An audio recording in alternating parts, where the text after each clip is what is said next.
what they are. If the kid was kidnapped, the kid was kidnapped. You know, do the parents know where this child is? Nope, they have no idea where this child is. That's kidnapping. So we ended up staying there all day, and about 5 o'clock, we had like 30 pizzas delivered. We did live streams all day. You got to do live streams, let people see what you're doing so they can support you and understand how to help. And we were gearing up. I was telling people, guys, it looks like we're going to need some tents. They're not budging. We need tents. We're going to have to camp out here on the street. We're not leaving until that baby leaves. And, you know, the nurses get uncomfortable. Nobody likes a camera in their face. Everybody wants to be the victim. So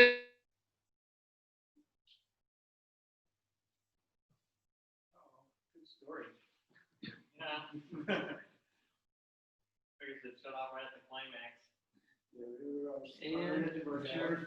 I think that's the story that caused me to join People's Rights. I just heard something about it, and I heard about this baby Grayson. Yeah. And I went, who are these people that are showing up at the hospital and protesting? I'm like, I got to find out who these people are and join up. You know, I got to be part of this. This was in Olympia? Olympia, Washington? Yes. She lives in Grays County, not to be confused with Grays Harbor, but Grays County is right down outside of Vancouver, Washington. Right on the Washington border. Yeah, She'll call back in when she realizes she's dropped.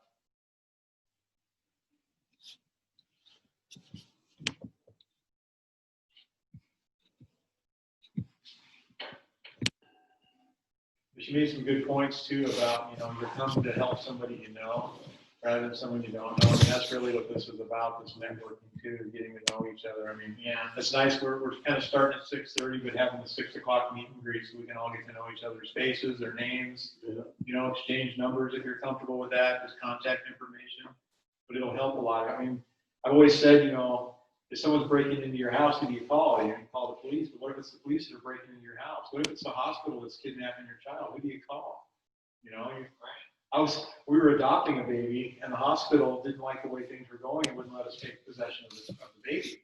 And they said they were going to call the caseworker instead. And I'm talking to my agent, and I'm like, well, let's call the sheriff. She's like, well, why do you want to call the sheriff? I'm like, well, because they're kidnapping our baby.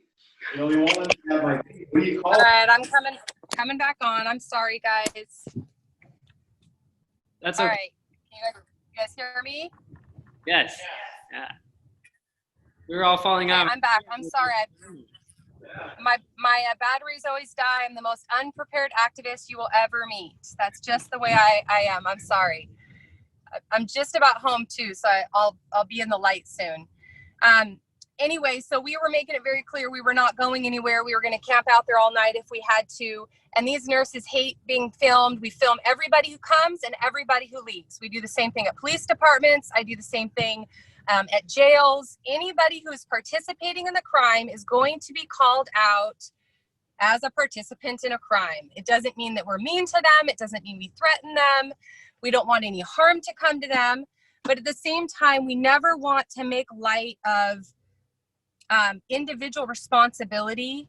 And that's something we've also gotten away from in America, where we say, oh, it's the governor's fault. Oh, it's the president's fault. Oh, no, actually, whoever is the individual person who is withholding that mother and child, they're accountable, and they're going to stand before God one day and have to give an account for their choices. And saying I was doing my job is not going to fly. It's not going to fly. And I use the analogy a lot with my husband. If I'm biblically called to submit to my husband and he tells me to go take a child from somebody, it is my job to say no. It would not fly for me to say, well, I'm called to submit to my husband and he told me to go kidnap this child. It's even worse when somebody does it for a paycheck. If somebody says, well, I was being paid to do it, or, well, I have kids to feed. Okay, so having kids to feed is a reason to become a kidnapper or a child trafficker or a tyrant. This is how our country has gone down the road that it's gotten. We've gotten away from individual accountability. So we spent the whole day there. It was about, I want to say it was about 4:30 when the dad came out, and he looked so broken. And he stood out at the sidewalk. He had a mask on. He was staying away from us because he said, they're watching me. I don't want to do anything to jeopardize being able to see my child. But he said, they're still telling me that it's going to be 10 days before they will retest my wife. And that is when they will reevaluate to see if we can see our son or not. And so we did a second round of call outs, sent out a text to the People's Rights System, got on the camera. You got to be ready to speak, tell the truth, tell it like it is. And they realized that we had a second round of people coming. We were going to camp out. We weren't going anywhere. And I want to say it was by 7:00, the dad came out with a camera in his hand, makes me want to cry, and his wife was holding his baby. And he said, about an hour ago, they called my wife in and they said they were going to retest her. They retested her with that 15-minute test. It came back negative. He said, now I will take a test because my wife is with my son and now I'm not afraid of being separated.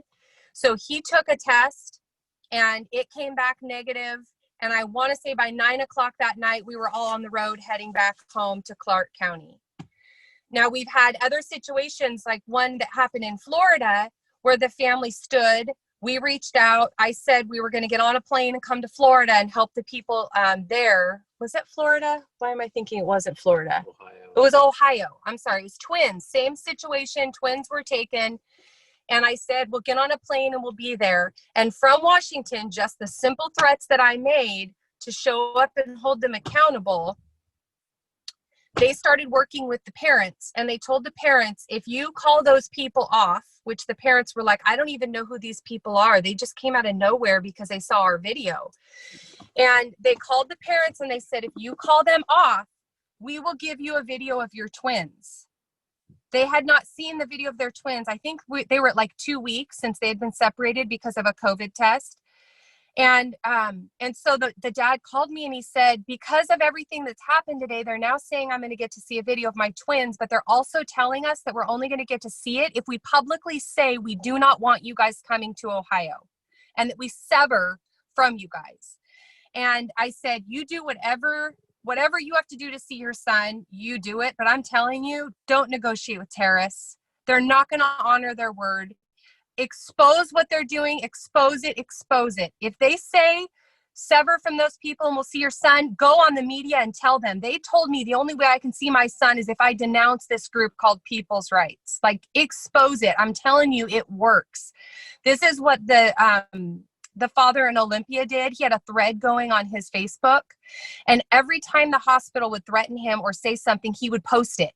And it got to the point where they were like, stop threatening him. He's telling everybody what we're doing here at the hospital. Sunlight really is the best disinfectant. So this family decided to sever from us. It has been, I think, a month and a half. They were preemies. And I saw a post about a week ago that said they still had not been reunited with their twins. So it does not pay to negotiate with terrorists. And if we can't show up places and take a principled stand and use our First Amendment rights and not threaten anybody and not violate private property rights and just expose what's happening, if we can't even do that, then what do we think we're going to accomplish within our courts or by voting? Like, this is a process that really depends on people within the courts doing what they do, and media doing what they do, and people on the ground showing up and peaceably protesting and making sure that their voices are heard. But not everybody is willing to do that. And those are usually the cases that we find they end up losing. Another case that we just went through here in Clark County was Washington had the first person issued a criminal charge for opening her business ahead of the governor's stay-home orders. She opened 11 days early.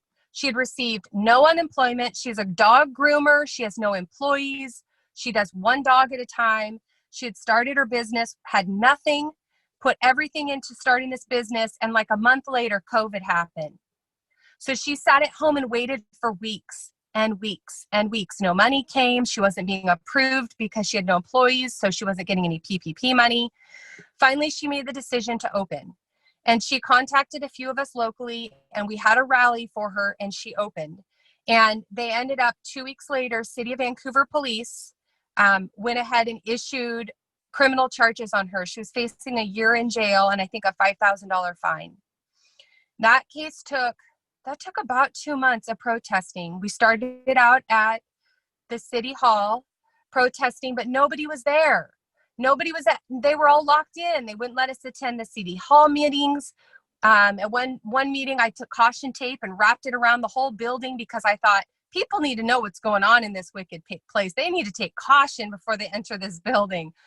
Finally, we realized that the prosecutors were working from home. So we moved the protest to the prosecutor's home. We had a huge barbecue. Over 200 people showed up. We started with our church gathering